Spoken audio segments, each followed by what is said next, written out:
أعوذ بالله من الشيطان الرجيم. بسم الله الرحمن الرحيم.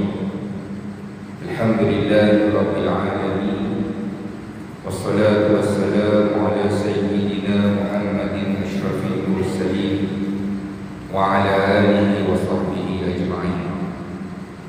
سبحانك لا علم لنا إلا ما علمتنا إنك أنت العليم الحكيم، ولا حول ولا قوة إلا بالله العلي العظيم. رضينا بالله ربا وبالإسلام دينا وبمحمد نبيا ورسولا. اللهم أعنا على ذكرك وشكرك وحسن عبادتك. رب يسر ولا تعسر، فإن تيسر عليك يسر بك بالخير. نويت اعتكاف في هذا مسجد سنة لله تعالى. Alhamdulillah, syukur kepada Allah Subhanahu wa taala. Selesai kita menunaikan solat fardu maghrib secara berjemaah, dan kita masih lagi kekal di dalam masjid sementara menunggu waktu isyak. Moga-moga ini mendatangkan manfaat buat kita dunia dan akhirat, insya-Allah. Kita masih lagi bersama dengan Nabi Muhammad sallallahu alaihi wasallam menggunakan kitab yang diberi nama Ar-Rahiqul Maktum karangan Syekh Shafiur Rahman Al-Mubarakpuri, sebuah kitab yang menceritakan perjalanan hidup seorang makhluk yang paling diredai oleh Allah Subhanahu wa taala, yaitu Muhammad bin Abdullah sallallahu alaihi wasallam. Dan pengarang kitab kita menulis catatan sirah ini bagi satu pertandingan menulis sirah Nabi sallallahu alaihi wasallam yang dianjurkan oleh Arab Saudi. Dan pengarang kitab kita mendapat tempat pertama juara dalam penulisan sirah yang dianjurkan oleh Arab Saudi, kerana penulisannya menghimpunkan cerita-cerita yang sahih dan juga penulisan yang baik daripada susun atur cara penulisan pengarang kitab kita ini. Dan dia kata, sengaja aku memendekkan tulisan aku supaya umat ataupun masyarakat generasi akan datang rasa minat nak membaca sirah Nabi sallallahu alaihi wasallam. Begitu tuan-tuan. Pengarang kitab kita, ulama dahulu, dia tulis catatan sirah ini. Dia fikir nak datangkan minat orang untuk membaca sirah Nabi sallallahu alaihi wasallam. Kalau tuan-tuan tengok sirah Nabi satu jilid 500 helai, nak pula ada 10 jilid. Memang tak ada rasa azam nak baca sirah Nabi sallallahu alaihi wasallam. Tapi dalam pendek pun penulisan, kata pengarang kitab ini, dia kata memendekkan tulisan.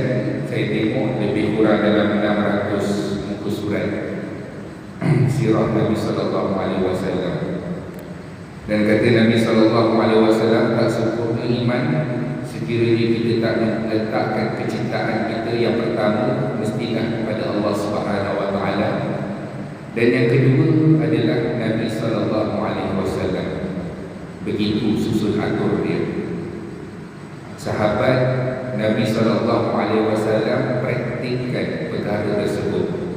Sebagai contoh, dalam peperangan Uhud, habis selesai peperangan Uhud, Nabi balik, ada seorang sahabiah ini, suami dia mati syahid, anak dia mati syahid.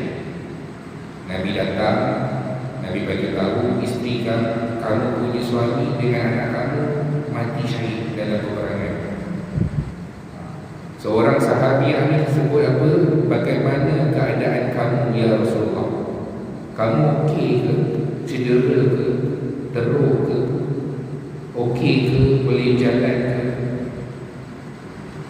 Bukan sahabiah ini tak kisah pun tentang suami dia dan anak dia, tapi nak membuktikan praktiknya dia, nak bagi tahu kepada umat generasi yang akan datang, begini cinta kami terhadap Nabi SAW. Sirah Nabi mengambil masa selama 63 tahun. Kerana 63 tahun itu adalah umur Nabi SAW. Daripada lahir sampai umur 53, Nabi duduk di Mekah. Kemudian Nabi hijrah pergi ke Madinah. Sampailah akhir hayat Nabi SAW, tempohnya 10 tahun. Jadi 53 campur 10, 63 tahun. Itulah umur Nabi SAW. Dan Nabi sebut, umat aku akhir zaman ini, umat aku umur dia lebih kurang umur aku je, dan sangat sedikit yang dapat melepasi daripada umur tersebut. Sekarang saya dah 37 tahun, berbagi lebih kurang dalam 30 ataupun 20 lebih tahun lagi. Itu yang Nabi SAW sebut. Boleh jadi lagi cepat ataupun lambat. Begitulah tuan-tuan dan puan-puan. Pada pertemuan yang terdahulu, kita berhenti dalam satu peristiwa tahun 8 Hijrah, iaitu Perang Mu'tah. Dan insyaAllah hari ini kita akan masuk dalam satu peristiwa, iaitu Fathul Mekah, penaklukan kota Mekah. Bagaimana berlakunya penaklukan kota Mekah ini? Kalau tuan-tuan ingat dalam perjanjian Hudaibiyah. Perjanjian Hudaibiyah, Nabi SAW buat perjanjian dengan Quraisy Mekah. Dalam perjanjian tersebut, para sahabat sebahagiannya tak bersetuju sebab nampak berat sebelah. Tapi Nabi SAW nampak dalam perjanjian tersebut ditulis 10 tahun tidak boleh berlakunya peperangan. 10 tahun tidak boleh berlakunya peperangan. Kalau kita ingat awal daripada Nabi hijrah pergi ke Madinah, tiap-tiap tahun ada peperangan besar dan juga peperangan kecil dalam bulan-bulan tersebut. Ramai daripada luar yang cuba nak serang kerajaan Islam di bawah pimpinan Nabi SAW. InsyaAllah hari ini kita akan masuk Fathul Mekah, iaitu penaklukan kota Mekah. Itulah satu peristiwa yang dinanti-nantikan oleh orang Islam, terutamanya orang-orang Muhajirin. Sebab orang Muhajirin ini kampung dia di Mekah. Orang Muhajirin kampung di Mekah. Peristiwa hijrah, mereka tinggalkan rumah mereka, pekerjaan mereka, harta mereka.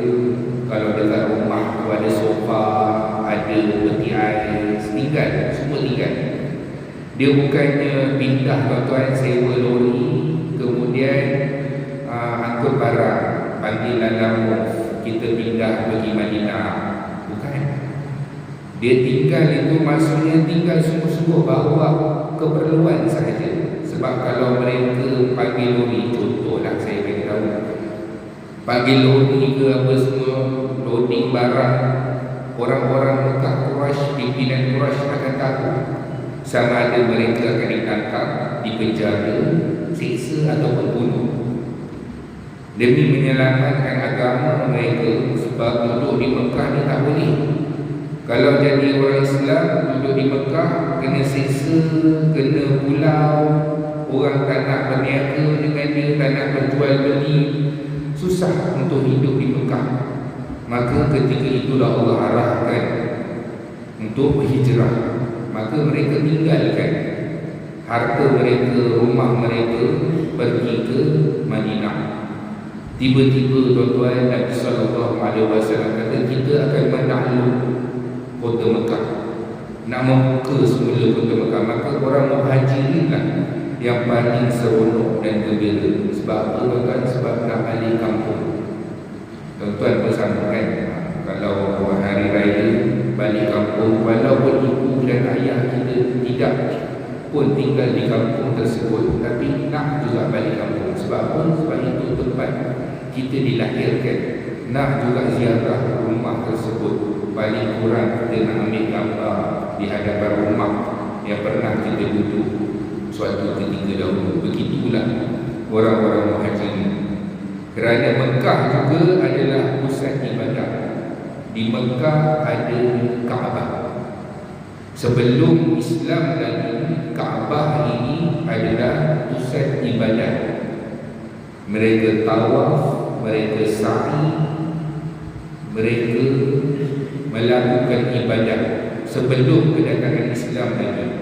Bezanya pada sebelum kedatangan Islam, mereka beribadah tapi banyak perkara tak diselewengkan dan disyirikkan. Mereka meletakkan berhala di dalam Kaabah, atas Kaabah, keliling Kaabah. Bila mereka tawaf, mereka lalu di hadapan berhala akan menunduk-nundukkan kepala mereka.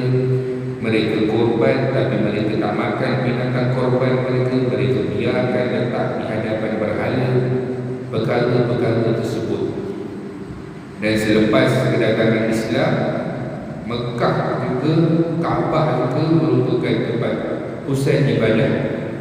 Bagaimana boleh terjadinya Fathul Mekah ini dalam perjanjian Hudaibiyah tuan-tuan? Kita tengok dalam perjanjian tersebut 10 tahun tidak boleh berperang. Dan siapa-siapa yang nak sertai Nabi dan nak sertai Quraisy boleh dibenarkan. Dan ketika itulah dua kabilah, ini titik permulaan, bermulanya pembukaan kota Mekah. Dua kabilah, Bani Khuza'ah dan juga Bani Bakr. Bani Khuza'ah ini daripada Madinah, Bani Bakr ini daripada Mekah. Secara tak langsung mereka juga terikat dengan perjanjian. Sebab seorang daripada Mekah, seorang daripada Madinah.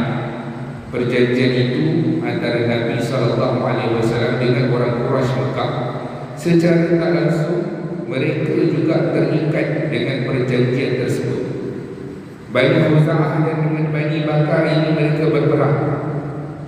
Setelah beberapa bulan perjanjian Hudaibiyah, mereka nak balas dendam pada Bani Khuza'ah. Bani Bakar ni nak lawan dengan Bani Khuza'ah. Maka ketika itulah Bani Bakar ini dia minta pertolongan daripada Quraisy. Mereka terlupa perjanjian tersebut. Perjanjian yang dibuat oleh menteri-menteri negara masing-masing. Itu tuan-tuan. Jadi menteri ini kena berpegang kepada janji, dan janji itu mestilah dikotakan. Bani Bakar ini dia minta pertolongan daripada Quraisy Mekah bagi senjata. Dan sebahagian Quraisy turut serta dalam peperangan tersebut. Seronok sebab apa? Bani Khuza'ah ini daripada Madinah. Memang mereka berseteru. Mereka ingat tak apa, ini lawan kecil-kecil je, bukan melibatkan kepimpinan besar, melibatkan kabilah kecil saja. Mereka tolong Quraisy Mekah, tolong Bani Bakar. Dan ketika itulah Bani Khuza'ah lari masuk ke dalam tanah haram sewaktu serangan tersebut. Dan kamu tak boleh bunuh kami, kamu tak boleh bunuh kami sebab kami berada di dalam tanah haram. Dan Bani Bakar kata tiada Tuhan pada hari ini, dan mereka dibunuh. Dan waktu itulah wakil daripada Khuza'ah, Amr ibn Salim, jumpa Nabi SAW untuk mengadu. Kalau ada masalah, mengadu kepada pimpinan daripada Bani Khuza'ah. Amr ibn Salim jumpa Nabi SAW, beritahu, ya Rasulullah, Quraisy Mekah ni berperang dengan kami. Walhal mereka ada perjanjian dengan kamu, mereka khianati. Bukan Nabi SAW buat apa? Nabi hantar sahabat untuk selidik dulu. Ini akhlak perangai Nabi SAW. Apa pun yang berlaku, Nabi akan selidik dahulu. Sebagai contoh, dalam satu peperangan, seorang sahabat ini dia bunuh musyrikin Mekah. Memang dalam peperangan itu berperang Islam lawan dengan musyrikin yang bukan Islam. Memang suasananya berperang. Waktu nak berperang dengan sahabat ini, dia angkat pedang dia. Musuh ni sebut la ilaha illallah Muhammad Rasulullah. Disebut perkataan tersebut, dia syahadat. Sahabat ni memang tahu, ni aku bunuh ni, dia sebut kalimah tersebut sebab dia takut dengan pedang yang aku nak lipas ni. Sahabat ni buat apa? Dia tetap bunuh musyrikin, bunuh sampai pada pengetahuan Rasulullah SAW. Nabi panggil, Nabi selidik dulu. Nabi kata, adakah benar aku dengar cerita yang kamu bunuh orang yang mengucapkan 2 kalimah syahadat? Sahabat ni bercerita, ya aku dengar. Jelas ke kamu dengar perkataan tersebut? Jelas ya Rasulullah, tapi aku tahu yang dia takut disebabkan peperangan ini dan dengan mata pedang ini. Nabi kata, adakah kamu tahu apa yang berada di dalam diri dia, hati dia? Kamu dah belah ke hati dia sampai kamu tahu yang dia ucapkan perkataan tersebut sebab dia benar-benar takut dengan pedang kamu ataupun dia ikhlas kerana Allah? Sahabat ni kata, ya Rasulullah, mohonlah ampun pada Allah. Nabi ulang lagi, adakah kamu yakin pasti yang disebut itu kerana takut dengan pedang kamu? Ya Rasulullah, mintalah ampun kepada Allah atas kesalahan itu.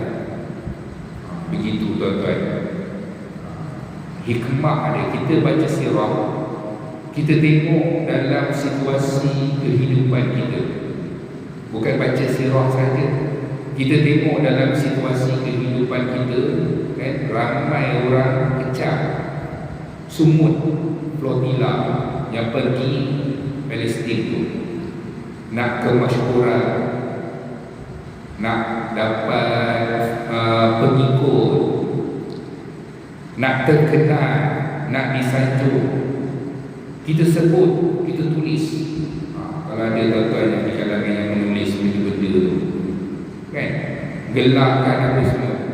Kita tahu ke apa yang berada di dalam hati dia? Kita sangka-sangka saja, kita agak-agak saja.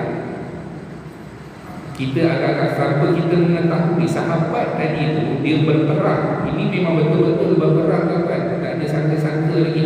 Memang berperang dengan musyrikin. Dan waktu nak berperang tu, nak dibunuh musuh tersebut, disebut la ilaha illallah. Nabi kata, kamu tahu tak sama ada dia ikhlas atau tidak? Sahabat tak ada jawapan. Ya Rasulullah, mintalah ampun kepada Allah untuk aku. Nabi tak terus minta apa, Nabi tanya, kamu yakin pasti? Kamu dah belah ke dada dia? Adakah kamu mengetahui kebenaran tersebut? Itu tuan, bahaya dia. Sangka menyangka ni. Kita tak tahu apa yang berlaku.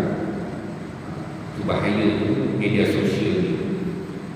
Kita tengok ramai orang-orang yang bukan Islam berpuasa, buat video, hari ni saya berpuasa, dia buat video lah, dia sahur. Kita kata ni tipu ni, ya ke tidak ni? Ni mesti nak ambil hati orang lain Islam. Biar orang Islam suka pada dia, orang lain suka pada dia. Tuan-tuan, kalau dia betul-betul puasa, macam mana?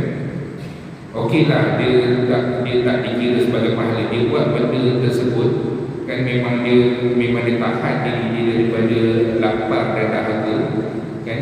Memang bukan niat yang lain. Apa yang kita nak jawab di hadapan Allah? Nabi bagi tahu kepada sahabat yang bunuh tadi, apa kamu nak jawab di hadapan Allah nanti? Kalaulah la ilaha illallah Muhammadur Rasulullah yang disebutkan tadi ikhlas kerana Allah, terduduk kan, bahaya. Kita datang masjid, kita kata kita tak nampak lah orang tu datang masjid, kita kata dia tak pergi semak, dia tak solat. Mungkin dia pergi masjid lain.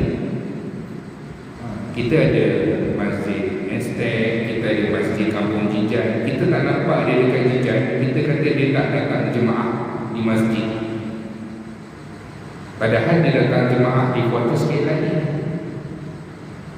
Apa kita nak jawab? Kita sibuk bersangka-sangka dengan benda yang tak ada manfaat. Begitu tuan-tuan. Nabi SAW hantar sahabat tadi selidik dulu, tengok cerita ni betul ke? Betul ke Bani Khuza'ah ni dengan Bani Bakar ni bergaduh, berlawan? Betul ke Quraisy ni pergi tolong? Nabi hantar sahabat selidik, dan sahabat itu pulang kepada Nabi SAW, ya Rasulullah, benar apa yang Bani Khuza'ah ini sebut. Dan Nabi SAW berikan 3 pilihan kepada Quraisy Mekah. Yang pertama, bayar diat. Bayar diat. Dia dah bunuh, dia kena bayar denda 100 ekor unta untuk setiap satu nyawa yang dia bunuh. Dan yang kedua, Nabi minta Quraisy untuk kutuk Bani Bakar. Saya tengok ni bila Nabi minta Quraisy kutuk perbuatan Bani Bakar ni, macam kita jugalah. Malaysia kutuk serangan yang dilakukan ke atas Iran sebagai pencabulan hak asasi. Oh, rupanya Nabi SAW berbuat perkara yang sangat kutuk perbuatan tersebut, keluarkan kenyataan yang tak sokong perkara tersebut. Dan yang ketiga, Nabi kata sama ada yang ketiga kita berperang. 3 pilihan. Dan pimpinan Quraisy kata kami nak perang. Padahal sebelum ini perang Badar, perang Uhud, perang Khandaq, mereka kalah dalam banyak siri peperangan. Tapi kali ini sebab kemegahan mereka, Quraisy kata kami nak berperang. Dan waktu itu sebenarnya bila mereka sebut mereka nak berperang, Quraisy Mekah sendiri kata kita ni menyesal sebab mulakan perkataan perang, nak ajak Muhammad berperang dengan kita. Dan ketika itulah Nabi arahkan sahabat untuk bersiap. Nabi kata waktu Nabi arahkan sahabat ni, Quraisy nak ajak berperang ni, okey, siapkan, persiapan kamu.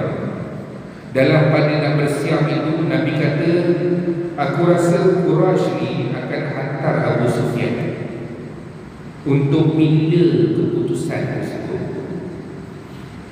Aku rasa Quraisy ni mesti akan hantar wakil untuk nak runding dengan kita, Nabi kata. Dan selepas beberapa hari, betul Abu Sufyan datang. Abu Sufyan ini bapa mertua Nabi SAW, lagi tak masuk akal kata. Abu Sufyan ini pimpinan Quraisy Mekah ni bapa mertua. Nabi berkahwin dengan Ummu Habibah binti Abu Sufyan, lagi tak masuk akal kata. Bapa mertua dengan mak, dengan mertua, dengan menantu bergaduh, berperang. Anak dia kahwin dengan menantu. Ini bukan sebagai sahabat, memang berperang. Bukan gaduh-gaduh dulu, left guru masak ke, bukan gaduh yang macam tu. Tak datang raya ke, bukan. Ini berperang, bukan pedang. Sama ada mati, kamu dibunuh, ataupun aku yang membunuh. Tapi dia boleh berkahwinkan anak dia kepada Nabi SAW. Sebab apa tuan-tuan? Sebab sebelum lagi Nabi menjadi Rasul, Mekah ini mengiktiraf Nabi SAW sebagai seorang yang baik, amanah, amanah, jujur. Sampai orang gelarkan Nabi Al-Amin. Tuan-tuan ni baik macam mana tu? Ada ke orang panggil yang amanah sedikit kan? Belum sampai tahap itu lah.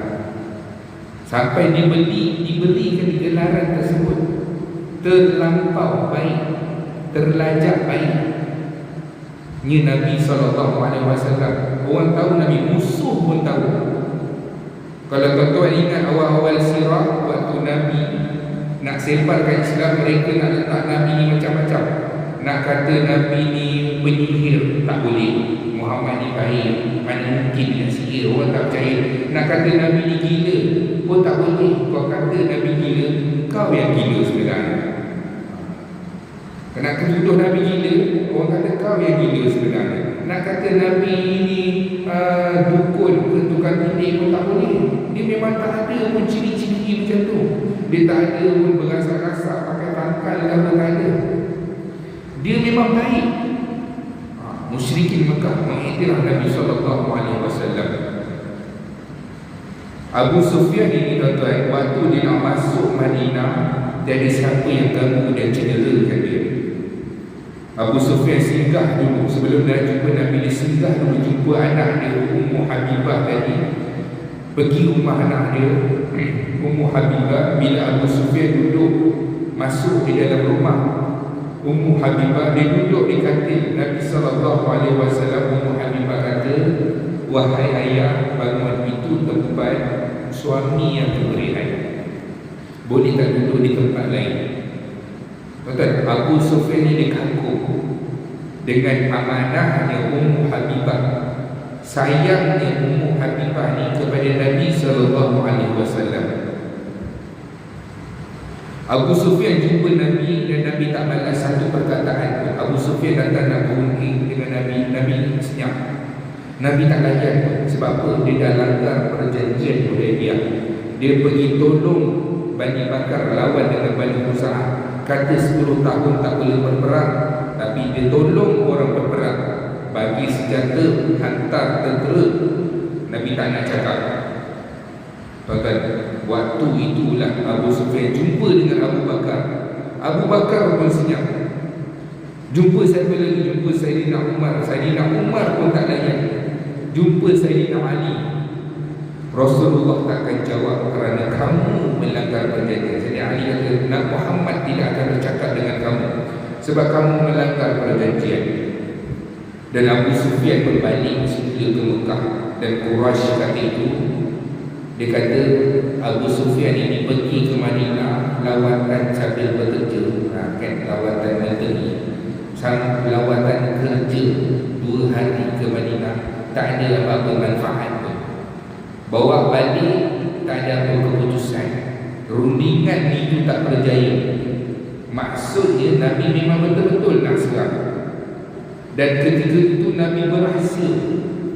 Nabi tak bagi tahu dengan sahabat, kita nak berperang macam mana, kita nak letak tentera macam mana, berapa banyak senjata nak digunakan. Nabi rahsiakan nak perang ini. Dan ketika itulah ada seorang sahabat namanya Hatib bin Abi Balta'ah. Seorang sahabat Hatib bin Abi Balta'ah daripada Madinah. Dia orang Muhajirin, duduk di Madinah. Bila dia dengar Nabi SAW nak serang Mekah, Hatib bin Abi Balta'ah ini, dia ada saudara dia dekat Mekah, keluarga dia di Mekah. Dia risau keselamatan keluarga dia yang berada di Mekah.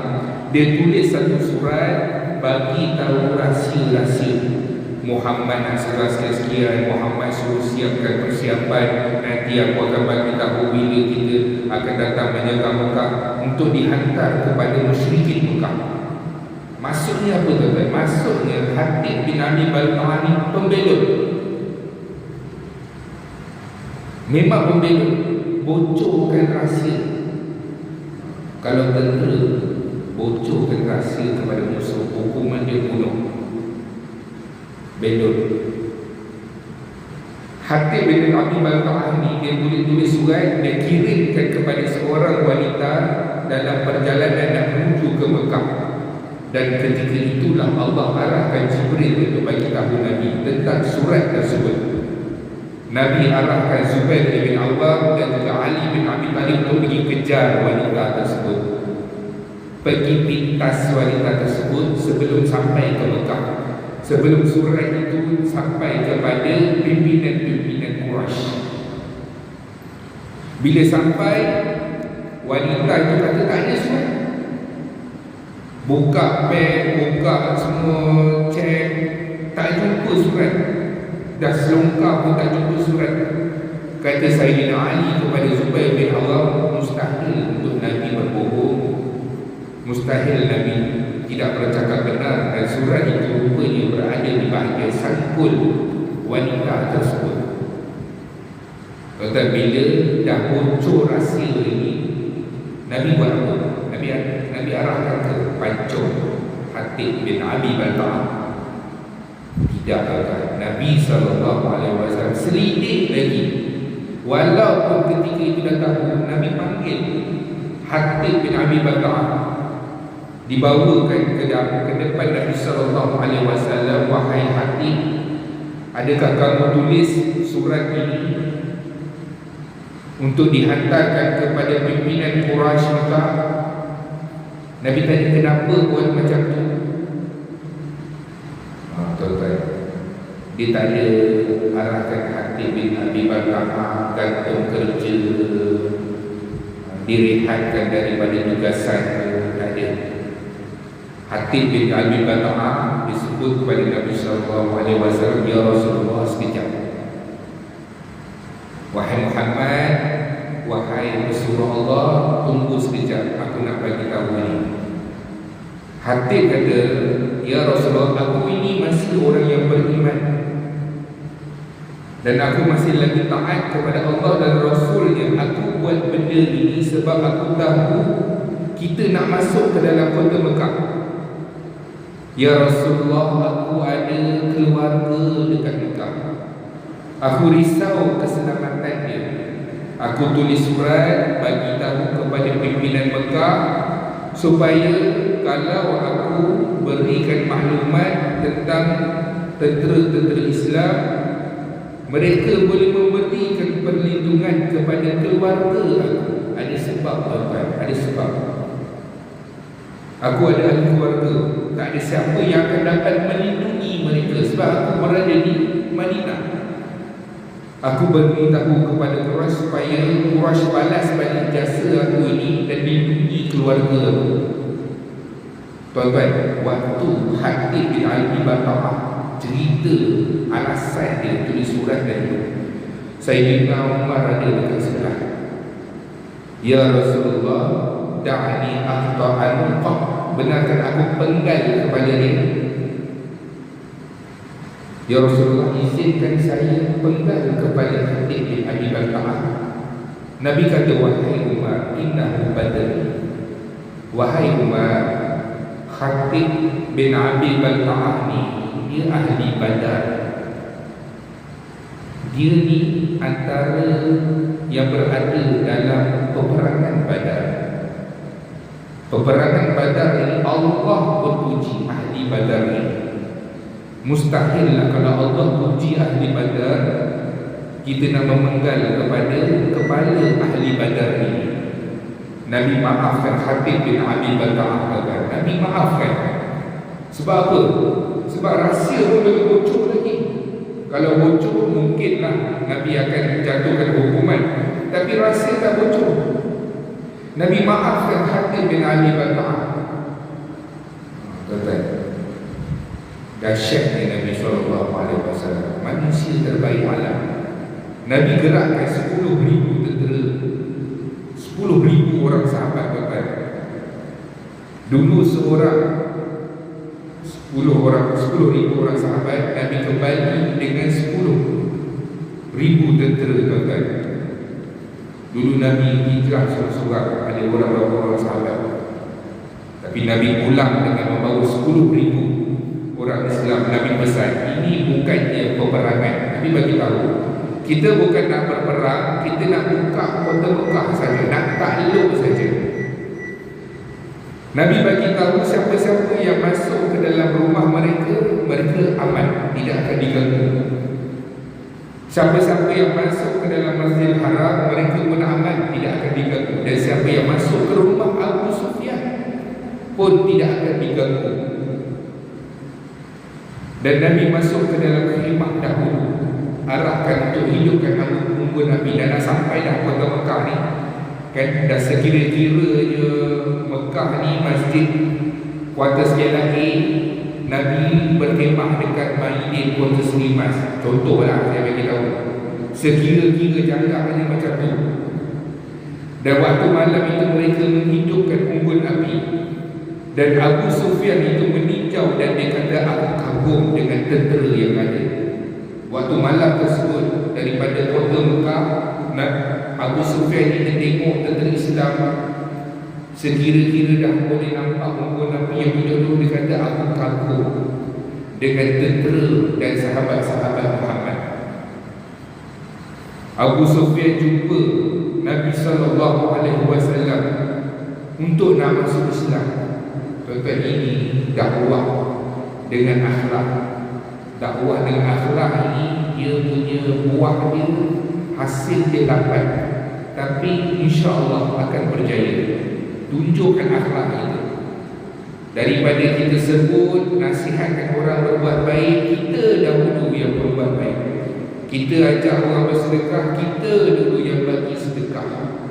Kita ajak orang pergi masjid, kita dulu yang pergi masjid. Kita kata jangan mengumpat orang, jangan mencaci orang, kita dulu jangan mencaci dan memaki orang. Itu dakwah dengan akhlak Nabi buat. Abu Sufyan datang ke khemah Nabi untuk nak masuk Islam.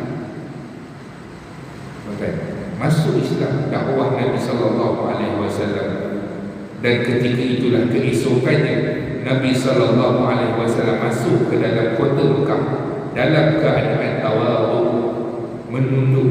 menunggang unta tunggangannya, yang mana ketika itu Nabi membawa Usamah bin Zaid, anak kepada Zaid bin Harisah. Tunduknya Nabi SAW sehingga dahi Nabi terkena dengan bahagian belakang unta tersebut. Tunduk. Kalau kita apa? Belakang. Oh, dulu kau yang halau Dan kan? Kau yang halau Dan. Sekarang Dan datang dengan 10,000 orang. Mana dulu yang seksa Bilal bin Rabah? Mana yang bunuh Sumayyah keluarga? Sini aku nak belasak orang kan, belakang. Dulu kena halau dekat kampung, tiba-tiba datang balik berjaya, bawa pula kereta Ferrari belakang kan. Dulu kau tolak pinangan aku, sekarang aku dah berjaya, aku balik kampung belakang. Tapi Nabi SAW masuk ke dalam kota Mekah dalam keadaan tawadhu. Tunduknya Nabi SAW sehingga dahi Nabi terkena di bahagian belakang unta tersebut. Dan Nabi ketika itu membonceng bersama dengan Usamah bin Zaid, iaitu cucu angkat Nabi SAW. Saya rasa sekadar itu dulu tuan-tuan. InsyaAllah kita akan tengok apa yang Nabi SAW masuk saja peristiwa pembukaan kota Mekah, apa yang Nabi buat, apa yang Nabi lakukan kepada musyrikin Mekah, apa yang Nabi buat kepada Kaabah, berhala-berhala yang ada sekitarnya. Ada ke berlaku di peperangan, ada ke orang yang masuk Islam. Semuanya itu tuan-tuan, insyaAllah kita akan tengok pada pertemuan yang akan datang. Yang baik datang daripada Allah, yang lemah adalah daripada kelemahan saya sendiri, asbab daripada kita membaca sirah. Moga-moga Allah SWT menghimpunkan kita bersama dengan Nabi SAW di mahsyar kelak. A'udzubillahi minasyaitonir rajim. Bismillahirrahmanirrahim. Alhamdulillahirabbil alamin, wassalatu wassalamu ala sayyidina asyrafil anbiya'i wal mursalin wa ala alihi washabbihi ajma'in. Ya Allah, ya Tuhan kami, ampunkanlah dosa-dosa kami, dosa kedua ibu bapa kami, dosa ahli keluarga kami, dosa rakan-rakan kami. Ya Allah, ya Tuhan kami, bantulah kami dalam mentaati perintah, bantulah kami dalam meninggalkan segala larangan-Mu. Ya Allah, ya Tuhan kami, ringankan sakit sakaratul maut kami, matikan kami dalam keadaan husnul khatimah, jangan matikan kami ya Allah dalam keadaan su'ul khatimah. Ya Allah, ya Tuhan kami, jadikan alam kubur kami di antara taman-taman syurga. Jangan jadikan ya Allah alam kubur kami di antara lubang-lubang neraka. Ya Allah, ya Tuhan kami, bangkitkan kami dalam keadaan Kau redha dengan kami, ya Allah. Berilah buku amalan kami dengan tangan kanan kami, jangan beri buku amalan kami dengan tangan kiri kami. Ya Allah, ya Tuhan kami, hisablah kami dalam keadaan ihsan, ya Allah. Permudahkan proses timbangan mahsyar kami nanti, ya Allah. Pimpinlah kami dalam meniti-titian surah-Mu, ya Allah. Himpunkan kami, kedua ibu bapa kami, ahli keluarga kami, rakan-rakan kami ke dalam syurga Firdaus-Mu tanpa hisab dan azab, dan jauhkan kami daripada azab api neraka Jahannam. Rabbana atina fid dunya hasanah wa fil akhirati